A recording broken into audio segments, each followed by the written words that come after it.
আর total মিলে কি অবস্থা এখন? ভালো। কত পার্সেন্ট ভালো? ৮০-৯০%। হ্যাঁ, ৮০-৯০%। ৯৮% ভালো। তাহলে কালো কালো এটা এখনো আছে আর কি। আচ্ছা, আগে কি কি হতো? কি কি সমস্যা হতো, দেখা দিত কি কি?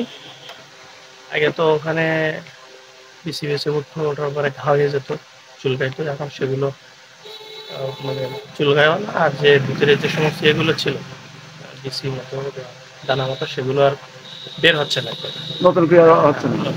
মাঝে মাঝে হয়তো দুই একটা সামান্য সামান্য চুলকানি কি অবস্থা? চুলকানি কম আছে। আচ্ছা, নতুন করে বের হচ্ছে না। এটা কতদিন ভুগছিলেন আপনি? এটা অনেক আগের থেকে, তবে বাড়াবাড়ি বেশি ২ বছর। ২ বছর? এই ২ বছরে এরকম অবস্থা? ১ বছর খুব বেশি, আর অন্য সময় একটু স্বাভাবিক ছিল। ১ বছর খুব বেশি। আচ্ছা, এই ২ বছরে আপনি কি কি ট্রিটমেন্ট করেছেন? হোমিও ট্রিটমেন্ট তো সর্বোচ্চভাবে আমাদের স্থানীয়ভাবে যত আছে করেছি, এবং সর্বশেষ খুলনা মেডিকেলের চরম বিভাগের যিনি প্রধান, ইসলামী হাসপাতালে বসে ৮০০ টাকা বেশি ওনাকে দেখাইছে। ৩ মাস প্রায় ৩,২১,০০০ টাকার ওষুধ খেয়েছি। মাওলানা আমির হোসেন সাহেবের সাথে যোগাযোগ করলাম, ওখানে সাতক্ষীরায় গেলে আপনার কাছে।